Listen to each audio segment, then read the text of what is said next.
Hi hello ಸ್ನೇಹಿತರೆ, ಎಲ್ಲ ಹೇಗಿದ್ದೀರಾ? ಐ ಹೋಪ್ ಚೆನ್ನಾಗಿದ್ದೀರಾ ಅಂತ ನಾನು ವಿಡಿಯೋ ಸ್ಟಾರ್ಟ್ ಮಾಡಿದ್ದೀನಿ. ಏನಂತ ನಿಮಗೆ ಕನ್ಫ್ಯೂಸ್ ಆಗ್ಬೋದು. ನನಗೆ ಒಂದು ಐಟಮ್ಸ್ ಬೇಕಿತ್ತು ಅದನ್ನು ತರೋದಕ್ಕೆ ಅಂತ ಹೋದಾಗ ನಲ್ಲಿ ವಿಡಿಯೋ ಮಾಡ್ಕೊಂಡಿದ್ದು. ಏನು ಐಟಮ್ಸ್ ಅಂತಂದರೆ ಒಂದು ಡ್ರೆಸ್ಸಿಂಗ್ ಟೇಬಲ್ ಮತ್ತು ಒಂದು ಟಿ ವಿ ಸ್ಟ್ಯಾಂಡ್ ನೋಡೋದಕ್ಕೆ ಅಂತ ಹೋಗಿದ್ದೆ. ನನ್ನ ತಂದೆ ಇಲ್ಲ ಅಂತ ಅಂದ್ಬಿಟ್ಟು ನೆಕ್ಸ್ಟ್ ಲಾಗಲ್ಲೂ ಶೇರ್ ಮಾಡ್ತೀನಿ, ಅಂದರೆ ಮುಂದೆ ಬರುವಂಥ ಲಾಗನ್ನು ಶೇರ್ ಮಾಡ್ತೀನಿ. ತಂದಿಲ್ವ ಅಂತ ಅಂದ್ಬಿಟ್ಟು ಇದಾಗಿ ಹೋಗಿದ್ದಲ್ಲ, ಒಂದು ವಿಡಿಯೋ ಕ್ಲಿಪ್ಪಿಂಗ್ಸ್ ತಗೊಬಂದೆ ನಾನು. ಅದನ್ನು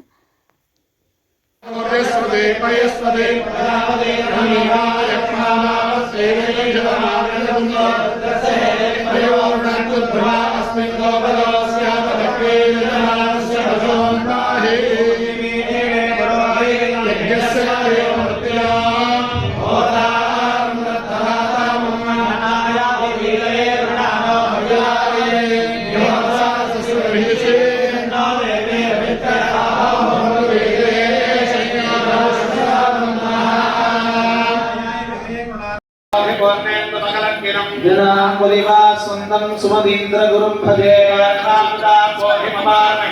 वास्महे नमो मूर्तिमुपेन्द्र गुरुपुङ्गवं.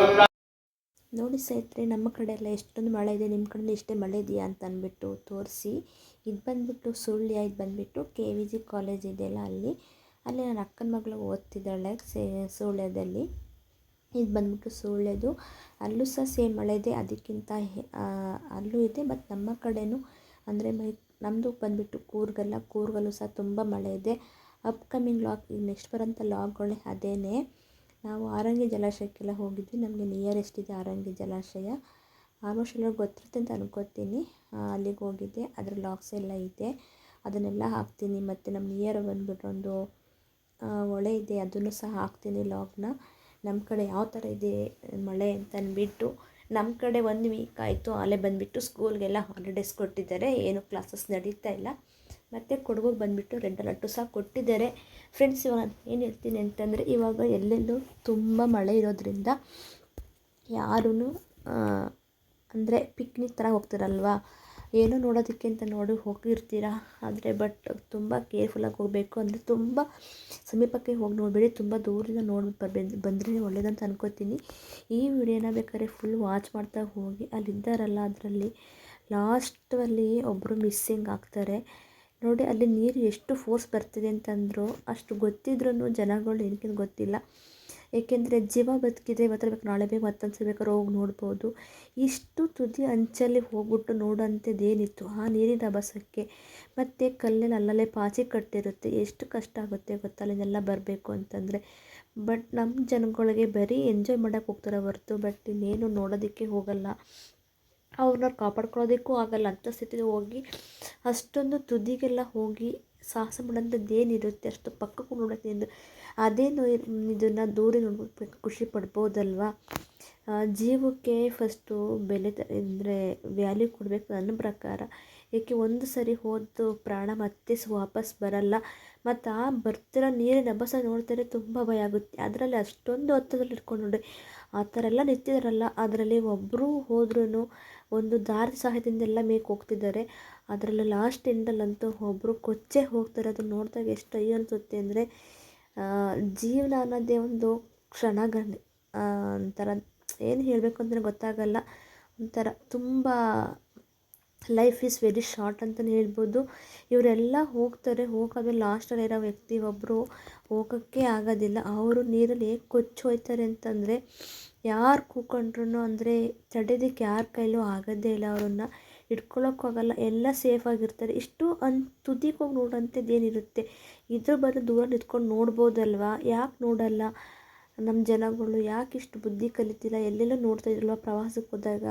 ಈಗ ಸ್ವಲ್ಪ ಟೈಮಿಂದ ಅದೇ ಥರ ಒಂದೇ ಫ್ಯಾಮಿಲಿ ಅನ್ಕೋತೀನಿ, ಅವ್ರು ಹೋಗ್ಬಿಟ್ಟು ಎಲ್ಲ ಒಂದೇ ಸರಿ ಕೊಚ್ಚೋದ್ರು. ಇಲ್ಲಿ ಎಲ್ಲ ಸೇಫ್ ಆಗ್ತಾರೆ. ಬಟ್ ಲಾಸ್ಟಲ್ಲಿ ಇದ್ದಾರೆ ನೋಡಿ ಎಂಡಲ್ಲಿ, ಅವರು ಯಾವ ಥರ ಹೋಗ್ತಾರೆ ಅಂತಂದರೆ ಅಪ್ಪ ಅಂತ ಅನಿಸ್ಬಿಡುತ್ತೆ. ಯಾಕೆ ಈ ಥರ ಜನಗಳು ಇನ್ನೂ ಬುದ್ಧಿ ಬರ್ತಿಲ್ಲ? ಇನ್ನು ನೀರಲ್ಲಿ ಒಂದು ಹೇಳಬೇಕು ಅಂತಂದರೆ, ನೀರಲ್ಲಿ ಮತ್ತು ಬೆಂಕಿಲಿ ಆಟಾಡೋಕ್ಕೆ ಹೋಗಲೇಬಾರ್ದು. ಏಕೆಂದರೆ ಗೊತ್ತೇ ಆಗಲ್ಲ ಯಾವಾಗ ಏನಾಗ್ಬಿಡುತ್ತೆ ಅಂತ. ಏಕೆಂದರೆ ಕಲ್ಲೆಲ್ಲ ಪಾಚಿ ಅಂತ ಹೇಳ್ತೀವಿ, ಅದೆಲ್ಲ ಕಟ್ಟಿರುತ್ತೆ. ಮತ್ತು ಗ್ರಿಪ್ಸ್ ನೋಡಿ ಅಲ್ಲಿ ಯಾವ ಥರ ಬಿದ್ದು ನೋಡಿ, ಅವ್ರಿಗೆ ಕೊಚ್ಕೊಂಡು ಹೊರಟೇ ಹೋದರು. ಯಪ್ಪ ಯಾರು ಹಿಡಿಯೋದಕ್ಕಾಗಲ್ಲ ಟೈಮಲ್ಲಿ, ಎಲ್ಲ ನಿಂತ್ಕೊಂಡು ನೋಡ್ತಿರ್ತಾರೆ ಹೊರತು ಹಿಡ್ಕೊಳ್ಳೋದಕ್ಕೆ ಯಾರ ಕೈಲೂ ಆಗಲ್ಲ. ಅಲ್ಲಿ ಎಲ್ಲ ಅಸಹಾಯಕತೆಯಿಂದ ಇರ್ತಾರೆ. ಪ್ಲೀಸ್ ಇದನ್ನು ಯಾರು ಮಾಡೋದಕ್ಕೆ ಹೋಗಬೇಡಿ. ಹೋಗ್ತೀರಾ ನೋಡ್ತೀರಾ ದೂರದಿಂದ ಬನ್ನಿ. ಆ ಥರ ಆಗಿಬಿಟ್ಟಾಗ ಎಷ್ಟು ಕಷ್ಟ ಆಗುತ್ತೆ. ಮುಂದೆ ಬರೋಂಥ ವಿಡಿಯೋ ಬಂದುಬಿಟ್ಟಿದ್ದು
ನಮಸ್ಕಾರ. ಈಗ ಸಮಾಜದಲ್ಲಿ ವಿಶೇಷವಾದಂಥ ಒಂದು ವಿಭಿನ್ನವಾಗಿ ದಂಧೆ ನಡೀತಾ ಇದೆ. ಮೊದಲೆಲ್ಲ ನೀವು ನೋಡಿರ್ಬೋದು, ಫೋನ್ ಮಾಡಿಬಿಟ್ಟು ಒಂದು OTP ಹೇಳಿ ಬ್ಯಾಂಕಿಂದ ಕಾಲ್ ಮಾಡ್ತಾಯಿದ್ದೀವಿ ಅಂತ ಹೇಳೋರು. ಈಗ ಆ ದಂಧೆ ಒಂದು ಸ್ವಲ್ಪ ಪ್ರಮೋಷನ್ ಆಗಿದೆ. ಹೆಂಗೆ ಅಂತ ಹೇಳಿದ್ರೆ ನೋಡಿ, ಈ ಥರದೊಂದು ರಿಜಿಸ್ಟರ್ ಪೋಸ್ಟ್ ಬರುತ್ತೆ.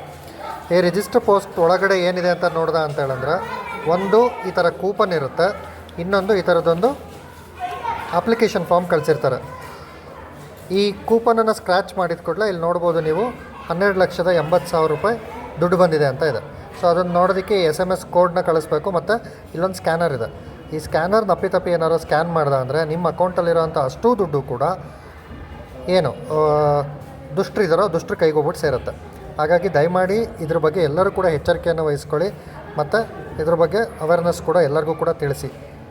ಈ ವಿಡಿಯೋನ ಎಷ್ಟು ಜನ ನೋಡ್ತೀರೋ ಎಲ್ಲರೂ ಕೂಡ ದಯವಿಟ್ಟು ಶೇರ್ ಮಾಡಿ. ಧನ್ಯವಾದ.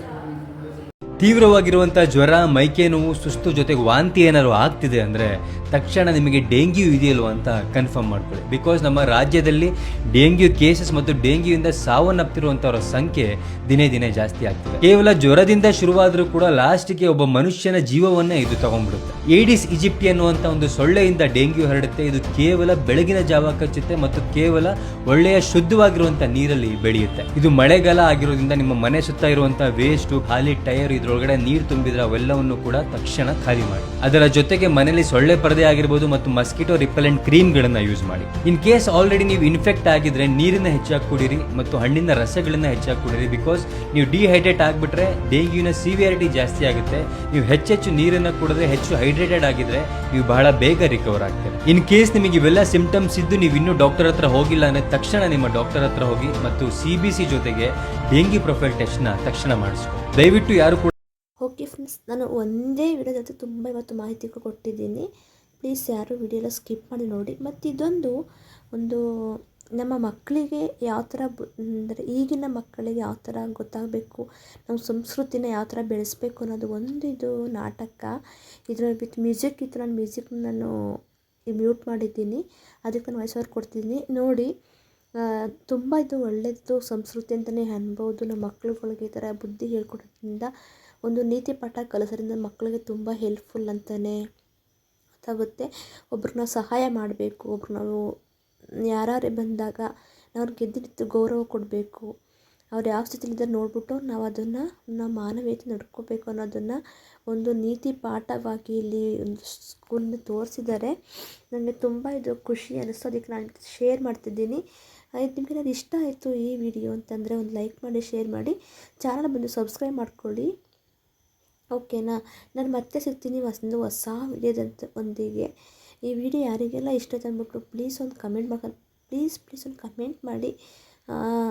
ಕಮೆಂಟ್ ಮಾಡೋಕ್ಕೆ ನಿಮಗೆ ಆಗಲ್ಲ ಅಂತಂದರೆ ಒಂದು ಲೈಕಾರು ಮಾಡಿ, ಇಲ್ಲಾಂದರೆ ನಮ್ಮ ಚಾನಲ್ ಬಂದು ಸಬ್ಸ್ಕ್ರೈಬ್ ಮಾಡ್ಕೊಂಡು ಸಪೋರ್ಟ್ ಮಾಡಿ ನನಗೆ. ಅದೊಂದು ನೀತಿ ಪಾಠದೊಂದಿಗೆ ನನ್ನ ಒಂದು ಚಿಕ್ಕ ವಿಡಿಯೋನ ನಾನು ಇಲ್ಲಿ ಎಂಡ್ ಮಾಡೋದಕ್ಕೆ ತುಂಬ ಬಯಸ್ತಾ ಇದ್ದೀನಿ. ವಿಡಿಯೋ ತುಂಬ ಲೆಂತ್ ಆಗುತ್ತೆ ಅಂತ ಅಂದ್ಬಿಟ್ಟು ನಾನು ಇದನ್ನು ಇಲ್ಲಿಗೆ ಸ್ಟಾಪ್ ಮಾಡಬೇಕು ಅಂತ. ನಾನು ಒಂದು ಹೊಸ ವಿಡಿಯೋ ಮತ್ತೆ ಸಿಗುತ್ತೆ. ಮುಂದೆ ಬರುವಂಥ ವೀಡಿಯೋಸ್ಗಳು ತುಂಬ ಅಂದರೆ ತುಂಬಾ ಚೆನ್ನಾಗಿರುತ್ತೆ. ಒಂದು ಸ್ವಲ್ಪ ವಾಟರ್ ಫಾಲ್ಸ್ ರಿಲೇಟೆಡ್ ವಿಡಿಯೋನೇ ಆಗಿರುತ್ತೆ. ಮತ್ತು ಇನ್ನೂ ಏನೇನೋ ತುಂಬ ಪ್ಲ್ಯಾನಿಂಗ್ಸ್ ಮಾಡ್ಕೊಂಡು ನಾನು ಇದ್ದೀನಿ. ಅದೇ ಥರ ನಾನು ವಿಡಿಯೋ ತೋರಿಸ್ತೀನಿ. ನಾನು ಅಪ್ಕಮಿಂಗ್ ಬರೋ ವೀಡಿಯೋಸ್ ಅಂತೂ ತುಂಬ ಚೆನ್ನಾಗಿರುತ್ತೆ. ಎಲ್ಲರೂ ವಿಡಿಯೋ ನೋಡಿ ನನಗೆ ಸಪೋರ್ಟ್ ಮಾಡಿ. ನನಗೆ ನಿಮ್ಮೊಂದು ಸಪೋರ್ಟ್ ತುಂಬಾ ಮುಖ್ಯ. ಇಷ್ಟನ್ನು ಹೇಳ್ತಾ ನಾನು ನನ್ನ ಒಂದು ವಿಡಿಯೋನ ಎಂಡ್ ಮಾಡೋದಕ್ಕೆ ಇಷ್ಟಪಡ್ತೀನಿ. ಮತ್ತೊಮ್ಮೆ ಕೇಳ್ಕೊತಾ ಇದ್ದೀನಿ, ನಾನು ಚಾನಲ್ನ ಸಬ್ಸ್ಕ್ರೈಬ್ ಮಾಡ್ಕೊಂಡು ಸಪೋರ್ಟ್ ಮಾಡಿ ಅಂತಲೇ ನಾನು ಹೇಳ್ತಾ ನನ್ನ ಒಂದು ವ್ಲಾಗ್ನ ಇಲ್ಲಿಗೆ ಎಂಡ್ ಮಾಡ್ತಾಯಿದ್ದೀನಿ. Bye friends.